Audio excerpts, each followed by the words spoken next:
What's up, guys? So some of you wanted to see how I did this trolling motor for the middle console on a Big Fish 105, but don't mind this cat, he won't leave me alone.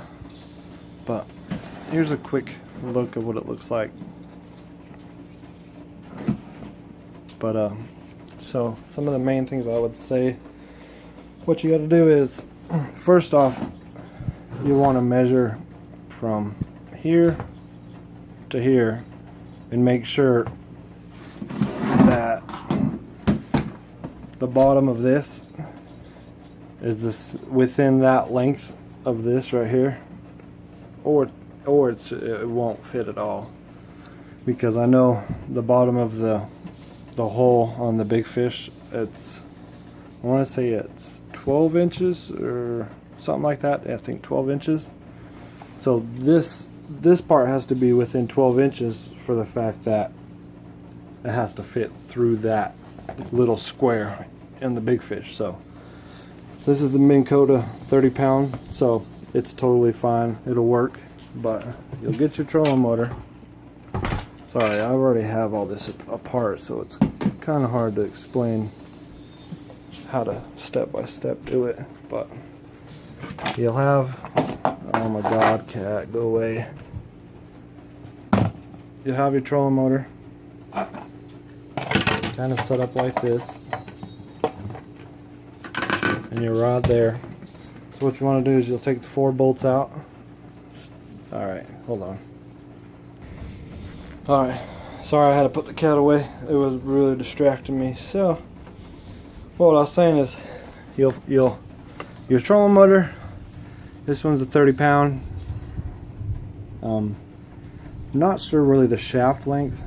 I trim mine down about that much because you'll kind of play with it. If it's too much shaft, you'll have to take it all apart, trim it down by a little bit with a pipe cutter and cut it off.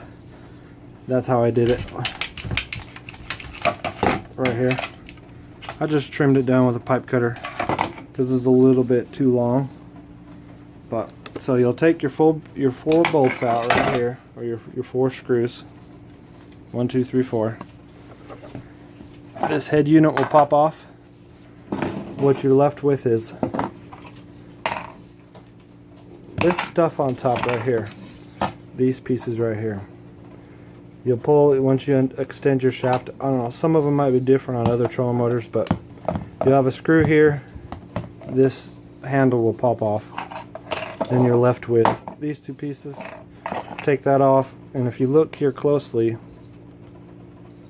it's all marked, you know. So when you take the wires off, it's really simple just to put it back together. Because if I can get it to, it's all marked. So you'll get that off. The bottom of here, you'll have a nut and a screw. Take that out. Then you can get this piece off just like that. And then what you're left with will be the mount right here that mounts it onto the boat. All you do is you undo that thing right there that looks similar to this piece. You undo that, slide that mount out. You won't need that mount no more. The only piece you'll need is just this section right here. And then technically, if you want to stop it a certain way up and down, say if you have a transducer mounted to the bottom of your box, or transducer on the bottom of this, you'd want something like this, so it's not, your prop's not hitting the bottom of the box or hitting your transducer. But that's the only piece you'll need. Pretty much once you have all that set up just like that, you'll have your box here. And how I have mine is you'll have 2 pins right here on each side. They just simply pull out like that. Mine do because I've taken it apart so much. But you'll have your pins here, pin there, because once you've put the trolling motor through this, it's not going to lift up like that. Only time you can get into the box if you lift it straight up with the pins out. So on where I've mounted my, or I drilled my circle, you'll want to measure your shaft to determine what size hole you're going to drill. But so if you want to drill exactly where I drilled it, it's going to be top dead right in the right perfect. So if you're looking at the back, you go 1 2 3 4 5. Here's the 6th line, pretty much almost even with this piece. But if you look right there, and I use 1.25 inch, drill it straight down right where that looks at, like that, straight down out the bottom. It'll work just perfect. And I'll put this shaft in here right now. Let me put this down right quick. Alright, this is how I have it so far. I just took the 2 pins out, and then I can take the lid off completely. So I got it straight through there, just like this. Now I put the lid on it. I don't have the pins in it right now yet, because if you're going to mount a fish finder, you'll probably want to do it kind of the way I might. I'll just show you the way I'm going to do it. You might be able to want to do it different, but and now let me put this bottom piece right here on to that piece right quick, and then I'll be right back. Alright, this is how I have mine laid out now. So what you do is you'll pull the trolling motor up through the box. Make sure you once you have just the trolling motor, the shaft through the box, put that piece back on right there. You'll come put the bottom unit on. Here's your little piece right there. It has the number, you know, the colors of it. You only have the 1 screw there. This little piece just pushes onto there. So if you have if you need a picture or a view, this is how mine is looking right here. These 2 wires are going to be your power wire. You have to get a bigger power wire.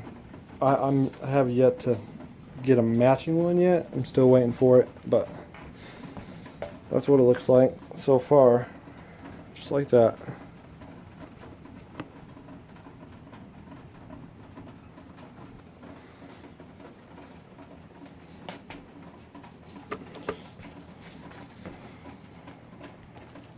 Alright, here's what I got so far.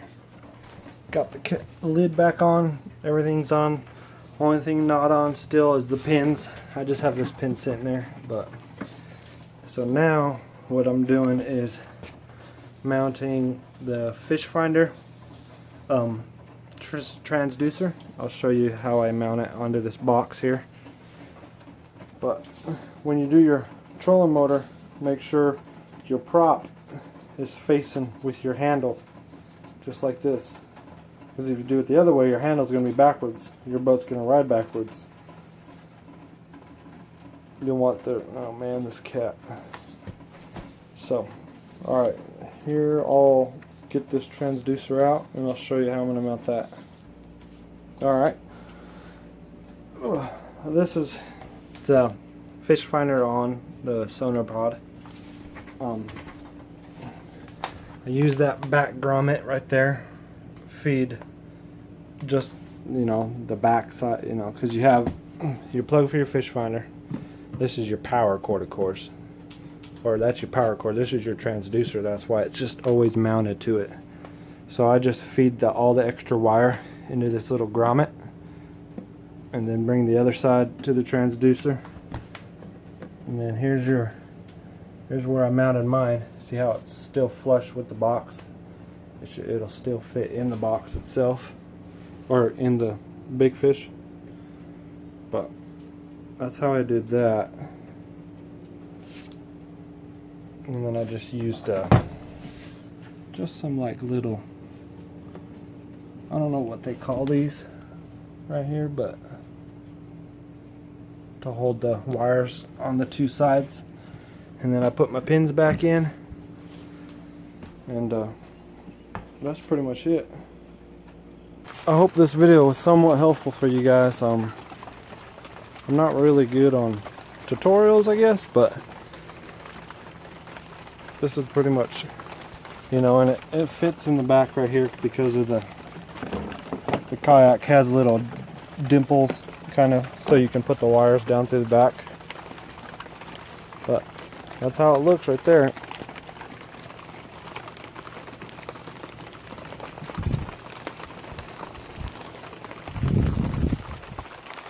Not too bad. But if you guys have any other questions, I guess let me know, and I'll try to answer them, I guess. So, alright guys.